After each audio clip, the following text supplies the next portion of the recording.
목사의 설교를 통해서도 은혜를 받을 수 있습니다만은 우리 성도님의 간증을 또 통해서도 우리가 은혜를 받을 수 있습니다. 올라와 주시고요.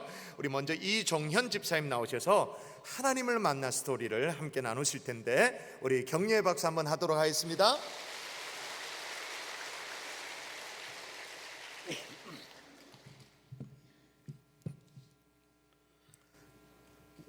성도 여러분 안녕하세요. 저는 이종현 집사라고 합니다. 저는 청소년 시절 처음 예수님을 알게 되고 몇 년간 열심히 교회에 다녔지만 그때는 신앙인이었다기보다는 그저 열렬한 팬이었던 것 같습니다. 그렇기에 교회 사람들에게 실망했다고 주님을 쉽게 떠나버릴 수 있었겠지요. 그 후 대학 시절 학생운동을 하며 유물론인 막시즘을 깊게 공부하기도 하였고 첫 직장으로 불교재단 대학에 입사하게 되어 불교 교리도 깊이 있게 접하게 되었습니다. 기독교인이었다가 유물론자였다가 또 어설픈 불교 신자였기도 했던 것입니다. 그러던 중 제 아내와 결혼을 하게 되었는데 신혼 시절 아내가 제게 뜬금없는 제안을 걸어왔습니다. 너 그 부모한테 잘할게. 대신 너는 교회 나오나? 어때? 콜? 아무 생각 없이 덥석 물어버렸습니다. 콜? 이렇게 해서 저는 어쩔 수 없이 교회에 다시금 출석을 하게 되었습니다. 제 아내는 15년째 빈틈없이 그 딜을 잘 수행 중입니다. 하지만 저는 영혼 없이 몸만 오가며 세월을 보냈지 여전히 범신론자와 무신론자 그 경계 어디쯤을 오가고 있었을 뿐이었습니다. 목사님 말씀이나 성도들의 활동을 시니컬하게 비웃으며 말이죠. 저희 가족은 2년 전까지만 해도 꽤 윤택한 삶을 누렸었습니다. 30을 조금 넘어 맨손으로 시작한 사업은 10여 년 만에 40억 원대의 안정적인 매출을 올리는 회사로 성장했고 더 넓은 시장으로 꿈을 확대하고 있었습니다. 그러던 차에 한 해외 정부 사업에 제 모든 시간과 재산을 걸고 도전하여 마침내 2,800만 달러, 약 300억 원이라는 엄청난 규모의 계약을 체결하게 되었습니다. 그러나 저만의 바벨탑이 그 위용을 완성하기 직전에 공사비 조달에 생각지 못한 치명적 장애가 생겼습니다. 이때부터 곧장 지옥으로 끝도 없이 떨어지기 시작했습니다. 정상적인 방법으로는 해결이 불가능했기 때문에 권력자들에 대한 불법 청탁, 목숨을 담보로 해야 할 정도로 위험한 강남 지하 사채 자금 유치까지 사람이 할 수 있는 그 모든 방법을 필사적으로 동원하였습니다만 다 소용없는 몸부림이었습니다. 결국 그 나라 정부는 저희와 계약을 파기하였고 대신 중국 기업이 그 사업을 수주하였습니다. 물론 공사 기간을 못 지킨 저희 쪽의 귀책 사유라 그동안 쏟아부었던 자금은 한 푼도 건지지 못하였습니다. 그 와중에 국내에서는 제가 가장 믿었던 직원들이 회사의 주력 아이템을 가지고 나가 독립하여 경쟁사가 되었고 결국 회사는 감당할 수 없는 재앙만을 남긴 채 문을 닫았습니다. 이제 제게 남은 것은 무모했던 해외 사업 실패자, 믿는 도끼에 발등 찍힌 인간관계 실패자, 수십억 원의 빚만 남은 신용불량자라는 딱지뿐이었습니다. 지난 10여 년간 피땀 흘려 이루어 놓았던 제 모든 사회적, 경제적 성과뿐만 아니라 그 기반마저 단시간에 완전히 뽑혀나갔습니다. 매서운 한파주의보로 거리에 인적도 드물던 그해 겨울날 전기와 인터넷마저 끊겨 아무것도 할 수 없는 텅 빈 사무실에서 혼자 추위에 떨며 생각했습니다. 앞으로 내 인생도 이렇게 춥고 텅 빈 사무실처럼 끝나겠지. 이제 그만 삶의 끈을 놓아버려야 하나? 사람이 절망에 빠지다 보니 뭐 그리 어렵다고 생각되지도 않았습니다. 마침 공황장애도 왔기 때문에 굳이 제 자신이 뭘 어쩌지 않고 그냥 가만히 있어도 쉽게 죽어버릴 것 같았기 때문입니다. 그러던 어느 주일 예배 시간 담임 목사님의 입을 통하여 하나님은 제게 이렇게 말을 걸어오셨습니다. 생각해 보세요. 아빠의 신용카드를 가지고 가출한 아들, 방탕하게 펑펑 써대는 그 카드를 막아버린 아버지의 심정은 무엇이겠습니까? 이놈 굶어 죽어봐라. 그런 마음이겠습니까? 아닙니다. 아들아, 얼굴 좀 보자. 제발 집에 돌아오너라. 그제서야 마른 뼈와 같았던 제 자아는 완전히 주님 앞에 무너졌습니다. 절망적인 삶의 끝자락에서 돌아온 탕자처럼 아버지 앞에 처절하게 엎드릴 수밖에 없도록 제 모든 것을 가져가신 것일지도 모른다고 느꼈습니다. 그렇다면 주님께서 전적으로 옳았습니다. 저를 저보다 더 잘 알고 계심을 인정합니다. 사업 성공과 큰 재물이 제게 궁극적인 만족과 안식을 줄 수 있었을까요? 아니요, 절대로 만족은 없습니다. 더 많은 물질에 대한 목마름과 더 커진 불안들이 내 주위에 늘 있던 감사거리들과 우리 가족 간의 관계를 더 멀리 밀어냈을 것입니다. 주님이 이렇게라도 저를 다시 불러주시지 않았다면 언젠가 더 큰 대가를 치르게 되었을 것입니다. 하루는 제 아내가 생활이 너무 힘들었는지 푸념하듯 제게 이렇게 물었습니다. 여보, 만약 그 사업이 성공했으면 당신 하나님께로 안 돌아왔을까? 제가 대답했습니다. 아마 그랬겠지. 다시 아내는 빙구도 쓰며 제게 이렇게 이야기합니다. 그럼 됐어. 예수님을 그리스도시요 살아계신 하나님의 아들이심을 고백한 후 제 삶에는 극적인 변화가 일어났습니다. 제 앞에 놓인 험난한 환경은 변하지 않았음에도 주님은 그 모든 것들을 다르게 볼 수 있도록 하셨습니다. 이전에 지옥같이 두려워하던 현실은 하나님이 저를 다시 고쳐쓰기 위하여 보내신 광야 학교로 보게 되고, 사업 실패로 피눈물을 머금었던 그 나라는 욕망의 대상에서 비즈니스 선교의 비전을 품는 소망의 대상이 되었습니다. 그리고 저를 배신했던 그 직원들도 더 이상 원망의 대상이 아니라 이제는 제 기도 제목이 되었습니다. 그런즉 너희는 먼저 그의 나라와 그의 의를 구하라. 그리하면 이 모든 것을 너희에게 더하시리라. 마태복음 6장 33절. 담임 목사님이 저의 경험을 들으시고 주신 이 말씀 구절은 제 일생 동안 붙잡고 나아갈 신념이 되었습니다. 맨 처음에 제 기도는 주로 다시금 사업을 회복되게 해달라는 것, 그리고 우리 가족이 잘 버텨나가도록 지켜달라는 것 등이었습니다. 그러나 요즘은 조금 달라졌습니다. 더는 현실적인 것을 구하지 않습니다. 제 모든 형편과 사업은 주님께서 이미 잘 알고 계시기 때문이죠. 지금 제가 고난 속에 있는 것은 그것이 제게 더 유익하기 때문임도 이제는 이해할 수 있습니다. 대신 하나님, 나의 인생의 가장 귀한 것, 그 구원의 은혜를 주신 하나님, 주님의 나라를 제대로 알게 해주세요. 주님이 제게 원하시는 뜻을 보여주세요. 그리하여 주님의 신실한 제자이자 청지기가 되길 원합니다. 이렇게 말이죠. 그런데 그거 아십니까? 제가 하나님의 나라를 구하는 데만 마음을 기울이니 제가 구하지 않았던 것, 즉 제 사업을 조금씩 회복시켜 주시고 있다는 것, 길을 보여주기 시작하신다는 것, 너무 철저히 망가져서 주님께 전적으로 맡기는 것 이외에 사람으로선 할 수 있는 것이 아무것도 없게 된 바로 그때에 비로소 주님이 일하시고 저를 일으켜 세워주시는 경험, 그저 경이롭고 감사할 뿐입니다. 하나님께서 그분이 정하신 때에 저를 이렇게 인도해 주신 것처럼 여러분의 삶도 인도해 주실 것이라 믿습니다. 이 자리에 함께하고 계신 당신에게 오늘이 바로 그날일 수도 있습니다. 제가 주님 안에서 누리고 있는 영혼의 평안과 소망을 여러분들도 함께 누리게 되길 진심으로 소원합니다. 감사합니다.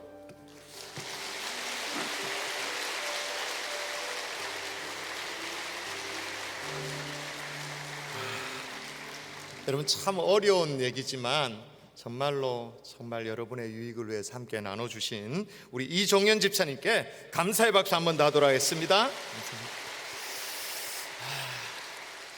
오늘 이 시간부터 우리 여러분에게 소망의 시간이 될 수 있기를 바랍니다. 아멘이십니까? 우리 좌우에 계신 분에게 오늘부터 소망의 시간이 되십시오, 그렇게 인사하겠습니다. 오늘부터 소망의 시간이 되십시오. 소망의 시간이 되시기를 바랍니다. 제가 몇 주 전에요, 행복한 사람들의 축제 인사 영상을 찍으면서 제가 그렇게 얘기했어요. 아마 이 자리에 계신 분 상당수는 그 영상을 다 보셨을 텐데 시를 하나 소개를 했습니다. 김춘수 시인의 꽃이라는 작품을 소개한 적이 있었죠. 내가 그의 이름을 불러주기 전에는 그는 다만 하나의 몸짓에 지나지 않았다. 내가 그의 이름을 불러주었을 때 그는 나에게로 와서 꽃이 되었다. 여러분, 그 시가 그토록 우리 사랑받는 이유가 뭐죠? 가슴 시린 우리 인생을 노래하고 있기 때문인 거죠. 몸짓에 불과했는데 그 불과했던 그 무엇이 꽃이 되는 순간이 언제였다고 시인이 노래하죠? 이름을 불러주었을 때. 왜냐하면 이름을 불러주면 관계가 시작되어지기 때문에 그런 것입니다. 하나님이 사람을 만드실 때도 같은 원리였어요. 여러분, 성경을 몰라도 이 정도는 아시잖아요. 하나님께서 흙으로 빚어서 사람을 일단 만드셨습니다. 그걸로 끝나지 않았죠. 생기를 불어 넣으셨습니다. 그래서 생명, 살아있는 존재가 되었습니다. 그리고 나서 하나님이 해주셨습니다. 불러주셨죠. 그래서 불러주심으로 말미암아 하나님과 관계가 있는 존재가 되어진 것입니다. 여러분, 하나님이 불러주시면 하나님과 관계 있는 존재가 되어지는 것입니다. 좀 전에 간증했던 이종현 집사님도 생애 가운데 그런 순간을 경험하시고 함께 그 얘기를 나눠주신 거 아니겠어요? 같은 원리로 아담도 똑같이 했어요. 보시면 여호와 하나님이 흙으로 각종 들짐승과 공중의 각종 새를 지으시고 아담이 무엇이라고 부르나 보시려고 그것들을 그들에게 이끌어 가시니 아담이 각 생물을 부르는 것이 곧 그 이름이 되었더라. 이름을 붙여주신 거예요. 여러분 보시기에 저를 어떻게 볼지 모르겠습니다만 저는 시를 참 좋아하는 편입니다. 이 놀라는 이 분위기는 뭐예요? 또 제가 즐겨 가기를 좋아하는 것 중에 하나가 미술관을 가는 걸 참 좋아합니다. 그래 안 보여도 그렇습니다. 제가 좀. 근데 미술관을 가보면 이제 작가들이 이제 이렇게 전시를 해놓잖아요. 어떤 작품을 보냐면 옆에 보면 이제 이름이 적혀져 있지 않습니까? 그런데 작품의 이름이 무제라고 되어 있는 작품. 그 작가의 의도를 모르는 바는 아니에요. 의도를 모르는 바는 아니지만 무제라고 제목이 없다 그 말인 거잖아요. 세상에 나와서 탄생되어져서 이름 하나 얻지 못하고 그렇게 덜렁 걸려있는 모습 보면 참 씁쓸해요. 그저 이름이 있는 게 무제 1, 무제 2, 무제 3 넘버가 자기 이름의 전부인 거죠. 여러분 세상도 우리를 이름 하나 없는 무제 취급할 때가 참 많이 있습니다. 어떨 때는 스팸 메일 취급할 때가 있습니다. 그 속에 들여다보면 뭐가 좀 그래도 쓸만한 게 있는데 그 속도 열어보지도 않고 정작 들여다보지도 않고 나름 정보도 있고 의미도 있고 좋은 것도 있는데 바로 무시를 합니다. 나를 무제 취급해요. 나를 무슨 스팸 취급해요. 분명히 나는 인격도 있고 나의 존재감이라는 게 있고 그런데 세상은 나를 마치 무슨 투명 인간 보듯이 그렇게 취급을 해요. 아무리 우리가 막 영혼의 목소리를 높여가지고 땡깡을 지릅니다. 나 여기 있다고, 나 좀 봐달라고 아무리 소리를 질러도 세상은 눈도 깜짝하지 않아요. 그런 세상이란 말이죠. 그런 세상에서 나를 콕 찍어서 불러주시는 분이 있는 거예요. 나를 알아주시는 분이 있는 거예요. 같이 한번 읽어볼까요? 시작. 야곱아 너를 창조하신 여호와께서 지금 말씀하시느니라. 이스라엘 너를 지으신 이가 말씀하시느니라. 너는 두려워하지 말라. 내가 너를 구속하였고 내가 너를 지명하여 불렀나니 너는 내 것이라. 할렐루야.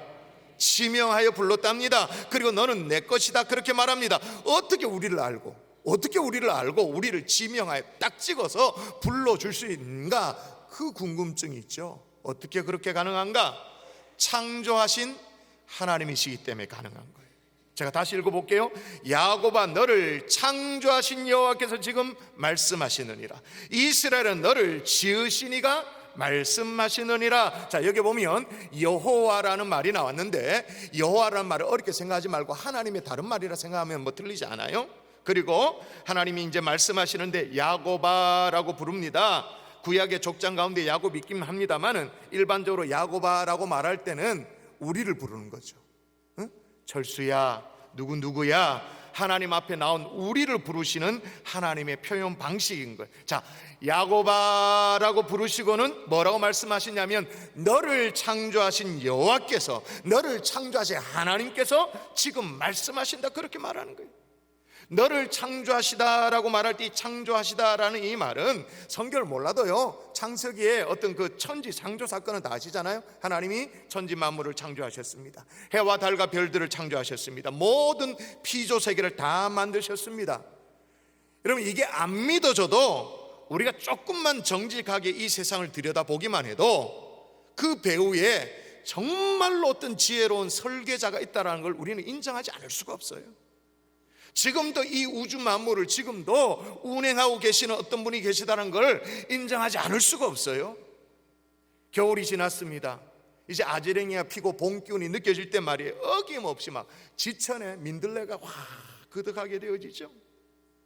또 시간이 지나서 때가 되어지면 우리 요 남청 강변에 교회 들어오는 입구에 가로수들, 잎합나무들 완전 새하얗게 그냥 눈이 소복 온 것처럼 그 잎합나무에 꽃들이 쫙 올라오잖아요. 또 5월이 되어지면 정확하게 5월이 되어지면 어떻게 해요? 장미가 확 피고, 그렇게 장미꽃을 피우는 분이 계신 거죠. 그러니까 그렇게 DNA를 집어넣어 주신 분이 계시다라는 걸 인정하지 않을 수가 없는 거예요. 그런데 중요한 건 뭐냐? 그 해와 달과 별들을 만드신 그 창조의 능력으로, 우주 만물을 지으신 그 실력으로, 그 하나님의 권능으로, 그 전능하심으로 누구를 지으셨다라는 거예요? 저와 여러분을 지으셨다라는 거예요. 아멘이세요? 콕 찍어서 우리를 불러주실 수 있는 이유가 뭐냐? 우리를 지으셨기 때문에. 그리고 너는 내 것이라 그렇게 말하는. 성경은요 한 권으로 보입니다만 크게 두 권으로 나눠지죠. 구약과 신약으로 나눠집니다. 여러분, 이 우주 만물을 지으신 하나님에 대해서 지으셨다라는 표현이 신약에도 나오는데, 대표적으로 에베소서라는 성경에 보면 이렇게 나옵니다. 제가 읽어볼게요. 우리는 그가 만드신 바라 그리스도 예수 안에서 선한 일을 위하여 지으심을 받은 자니. 그렇게 나와요. 여기 만드신 바, 창조의 어떤 의미를 얘기하죠. 만드신 바라 그렇게 말하는데, 신약이니까 당연히 원문은 헬라어로 적혔어요. 헬라어의 만드신 바가 뭐냐면 포이에마예요. 포이에마. 이 포이에마에서 영어에 어떤 단어가 나왔을까요? 포임이라는 단어, 시라는 단어가 나온 거예요. 그러니까 이게 어떻게 되어지는 거야? 하나님께서 우리를 만드시는데 어떻게 만드셨다고 해석이 되어지죠? 한편의 시로 만드셨다라는 거예요. 하나님이 우리를 창조하시되 어떻게 창조하셨다고 말하냐면, 하나님의 작품으로 나를 어찌어찌 하다 보니까 습작으로 만든 게 아니고, 심심풀이 땅콩으로 만든 게 아니고, 어떻게 하나님의 작품으로, 작품 중에도 걸작품으로, 하나님의 포에마로 여러분 이거 믿을 수 있기를 주의 이름으로 축원합니다. 여러분, 상품과 작품의 차이점을 아세요? 상품과 작품? 상품은요 언제든지 그 다음 신제품이 나오면 밀려납니다. 뭐 예를 들어서 지금 여러분 허리춤에 삐삐 차고 다니는 사람 있습니까? 에? 무선 호출기라고 말해요. 삐삐 없죠? 핸드폰이 나오면 삐삐는 사라지는 거예요. 그냥 언제 그게 사라졌는지도 모르고 사라지는 거예요. 그게 상품이에요. 세월에 떠밀리는 거죠. 근데 작품은 다릅니다. 세월이 흐릅니다. 사람들의 막 손때가 묻습니다. 세월이 흐르면 흐를수록 더 진가를 발휘하는 게 작품이에요. 오래되었잖아요. 오래되면 가치가 올라가는 게 그게 작품이에요. 오늘 이 자리에도 세월에 좀 흔적을 안고 있는 그런 분들이 오늘 많이 오신 것 같은데, 여러분, 나는 하나님의 작품이라는 사실을 믿을 수 있기를 주 예수 이름으로 축원합니다. 이때 아멘 하시면 돼요. 아멘. 여러분, 세상은요, 악한 마귀는요 계속해서 우리 보고 하나님의 작품 아니라고 말합니다. 계속 아니라고 세뇌를 시켜요. 허무한 인생이라고, 별 볼 일 없는 인생이라고 그렇게 말합니다. 근데 하나님 우리를 창조하신 하나님의 지문이 우리 속에 있어요. 우리 속에 하나님의 흔적이 있단 말이에요. 악한 마귀는요 그 하나님의 지문을 지워버리려고 굉장히 애를 많이 써요. 2차 세계대전 때 있었던 일이에요. 독일 나치가 유대인을 600만 명을 막 완전히 학살시켰잖아요. 여러분, 말이 600만 명이지, 응? 아무리 어떤 짐승의 탈을 쓰고 악마의 탈을 쓰더라도 어떻게 600만 명을 죽일 수 있겠어요? 그게 전쟁으로 전사자가 600만 명이 아니고 학살 대상자가, 사람을 의도를 가지고 죽인 게 600만 명. 엄청나잖아. 이 일을 실현시키기 위해서 나치가 고도의 심리 전술을 사용하는 거예요.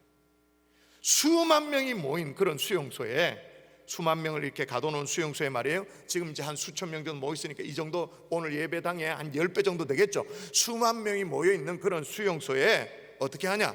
화장실을 몇 개밖에 안 만드는 거예요. 생각해 보세요. 우리 이 인원의 10배가 넘는데 화장실을 2-3개 정도 만들어 놨다. 어떤 일이 벌어지겠어요? 처음에는 참죠. 사람이니까. 근데 결국에 유대인들이 어떻게 되어져요?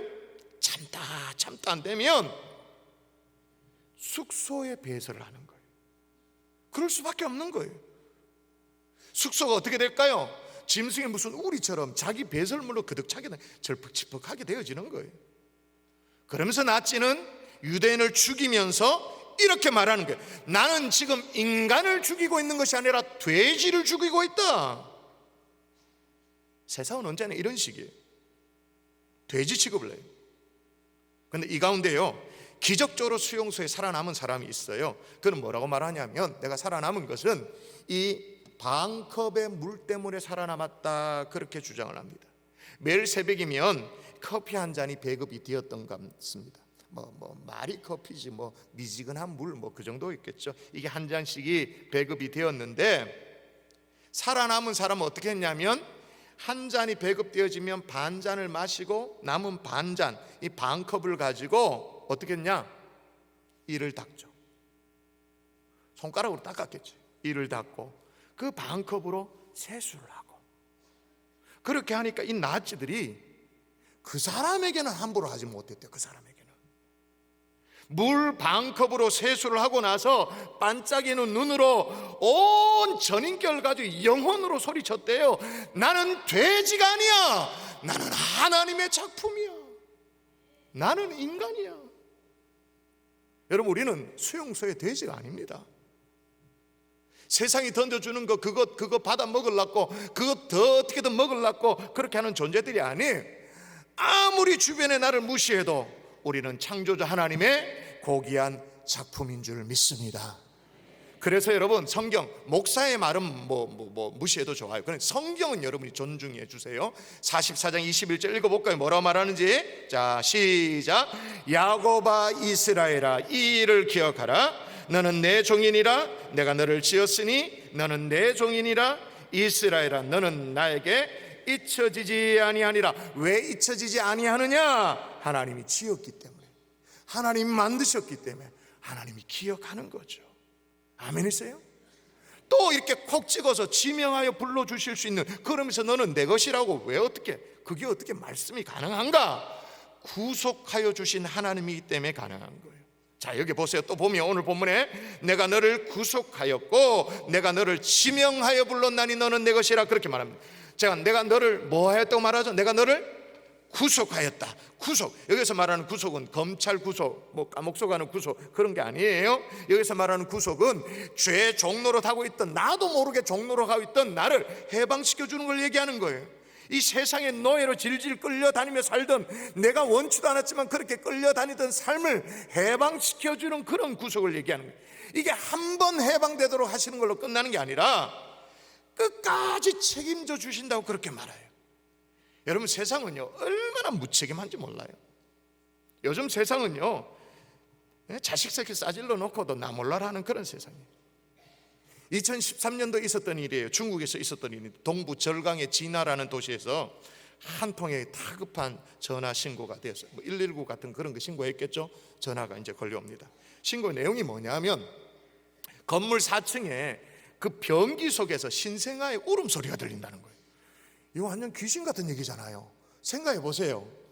오늘 여러분이 이제 예배 마치고 볼 일이 급해가지고 변기에 앉았는데 그 밑에서 애 울음소리가 들리면, 와, 이게 완전 귀신 같고, 그죠? 빨간 휴지 줄까, 노란 휴지 줄까, 전설의 고향 같은 그런 느낌이 들잖아요. 말도 안 되는 얘기잖아요. 그 구조대원이 현장에 도착해가지고 확인을 해보니 그게 진짜야. 애 울음소리가 들리는 거예요. 그래서 화장실과 이제 연결되어진 파이프, 이제 이걸 추적해 갑니다. 그 이제 화장실과 연결되어진 게 직경 10cm짜리의 파이프관이 있는데, 이제 우리 일반적으로 PVC관 있잖아요. 100mm짜리. 그게 묻혀져 있는데 태반이 달린 채 신생아가 거기에 버려져 있는 거예요. 이런 모습인 거예요. 잘 안 보이죠? 확대된 모습을 보여주면 더 확실합니다. 확대된 거 보여주세요. 10mm짜리, 그 100mm짜리 파이프를 뜯으니까 저렇게 애가 들어 앉아 있는 거예요. 조사를 해보니까 산모가 아이를 출산하고 어떻게 해요? 탯줄도 안 자르고 태반이 그대로 달려있는 채로 변기에 그냥 버려버린 거예요. 세상은 이처럼 무책임합니다. 세상은. 그러나 하나님은 우리를 지으시기만 하셨느냐, 우리를 만들기만 했냐? 그렇지 않다 그 말이에요. 만일에 산모가 출산 이후에 아이를 버렸듯이, 만일에 하나님 아버지께 우리를 창조하시기만 하시고 그냥 내비뒀다면, 세상에 턱 던져놨다면, 그럼 어떻게 되겠어요? 우리 인생이 어떻게 되겠어요? 마치 변기에 버려져 있는 아까 그 아이의 모습처럼 정말로 처참한 그런 모습 아니겠어요? 그 PVC관에 낑기가지고 그냥 오물과 함께 범벅이 되어도 버려진 인생. 아무리로도 그럼 또 세상이 알아주나? 솔직히 알아줘요? 우리가 우리 영혼의 비명을 지르잖아요. 나 좀 살려달라고.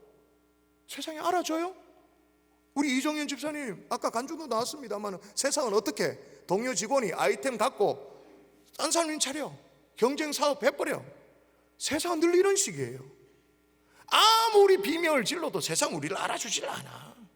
근데 오늘 본문을 보세요. 뭐라고 말하냐면 야곱아 너를 창조하신 여호와께서 지금 말씀하시느니라 이스라엘은 너를 지으시니가 말씀하시느니라 너는 두려워하지 말라 내가 너를 구속하였고 그 구속이라는 말은 구원하였다 그 말입니다. 방치하지 않았단 말이에요. 하나님의 자녀로 품어 안으신다 그 말인가. 할렐루야. 근데 여러분 생각해 보십시다. 그러면 구속할 만한 가치가 있어서 나를 구원하시는가? 그럴 만한 가치가 있는가? 여러분 오늘 하나님이 부르실 때 이스라엘아라고 부르기도 합니다만은 제일 앞에 보면 야곱아라고 부르잖아요.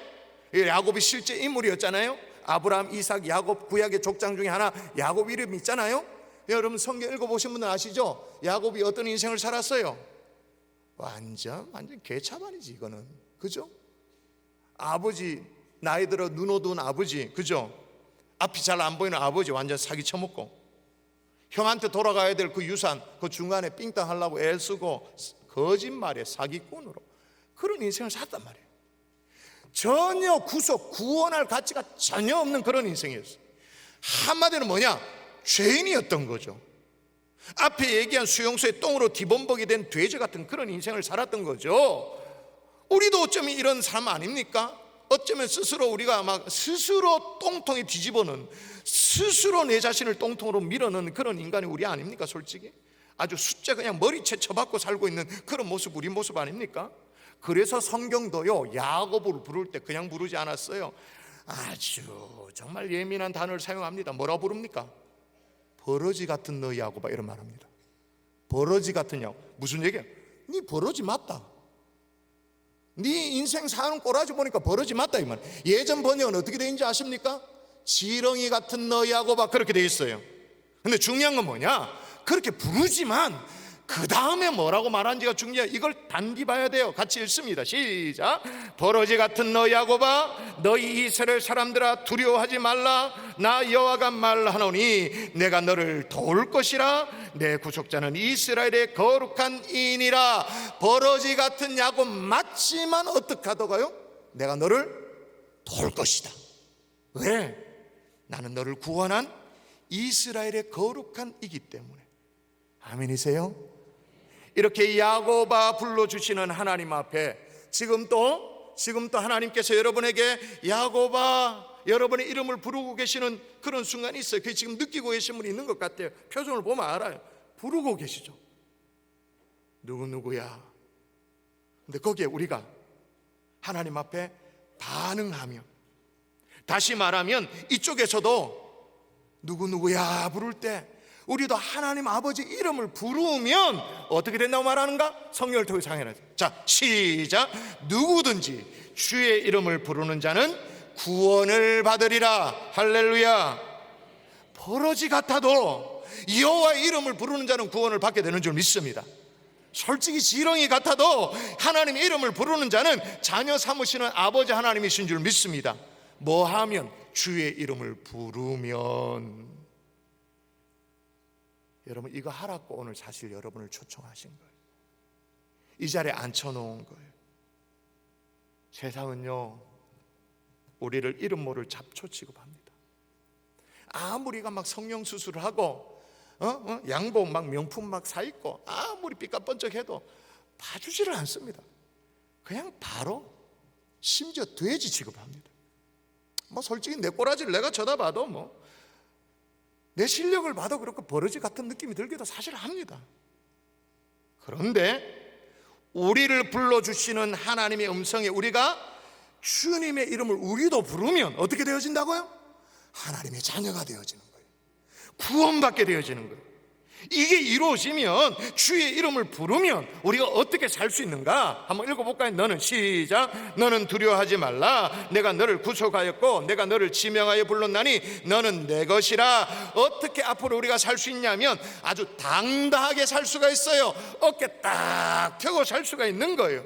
제가 컬투쇼에 나온 사연 하나 이것만 읽어드리고 말씀을 마무리하도록 하겠습니다.